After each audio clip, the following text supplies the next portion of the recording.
So today is about writing stuff down. A very simple strategy, but incredibly effective. So when thoughts get overwhelming, they have a habit of just bouncing around in your head. And if you've got one thing to worry about, you can kind of focus on that maybe and kind of get some sort of direction with it. When you've got 2, 3, 4, 10, 20, 30, 100 things that are on your mind, about things you've got to do, maybe things that are stressing you out, finances, relationships, emotions, weight, but all the things that kind of like commonly kind of bounce around in our head, when there's so many of them, they just fight against each other. None of them get your direct attention. You don't come up with a solution for any of them. You literally just use them to completely overwhelm you and feel like you're really struggling and like life's really hard and you feel like you've got no way out and things are impossible. And that's what happens. Like you don't have a way to process them because there's just too many. Your brain's incredible, but because it's got to focus on the normal day-to-day things, focusing on those things that are really important, those worries and stresses kind of get pushed back and then they just rumble around in your head like crazy.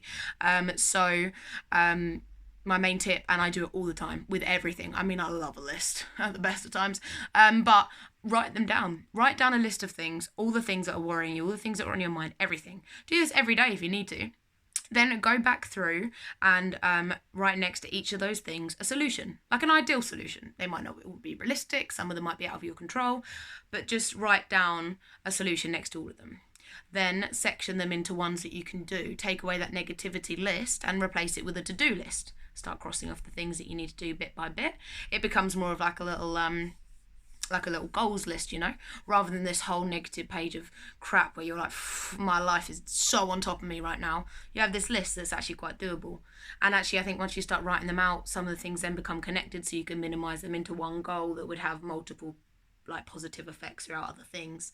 And actually, things end up being a bit like you can cope easier, and you can get through it easier because it's not this whole jumbled mess of negativity and stress. It's actually these very achievable goals that you can positively be like, yeah, done that, and it's good. I mean, I write lists for going, to people's houses or going out for the weekend. I write lists during the week. Like, I'm a bit of a list freak, and I'm not saying you have to be like me because my house and room is just filled with lists, but it does help having some the main list that I would suggest, basically. So 1, gratitude list. Write down everything you're grateful for. Probably do that before the negative stuff as well to get you in the right mindset so you don't feel so consumed by all the bad things.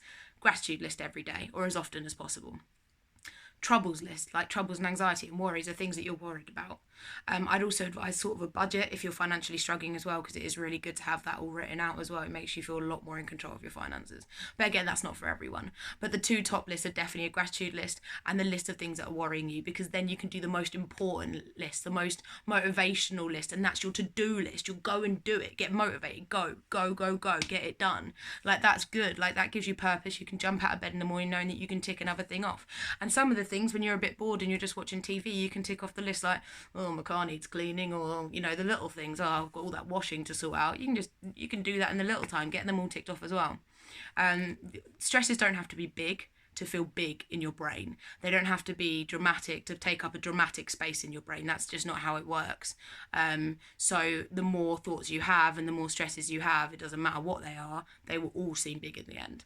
So get them out, put them in perspective, and feel kind of free of all those stresses, and then work through them bit by bit, because it was Will Smith, I think, said in one of his speeches, he said about the fact that you can't build this massive wall, you can't build the best wall that's ever been built, but what you can do is day by day is you take a brick and you lay it the most perfect laid brick you've ever seen, and bit by bit, day by day, you lay a brick and then all of a sudden you've got this magnificent wall.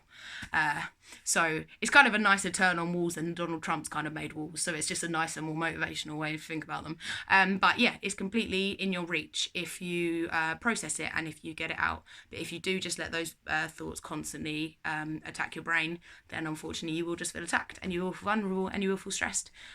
So list is my today's message. Get writing.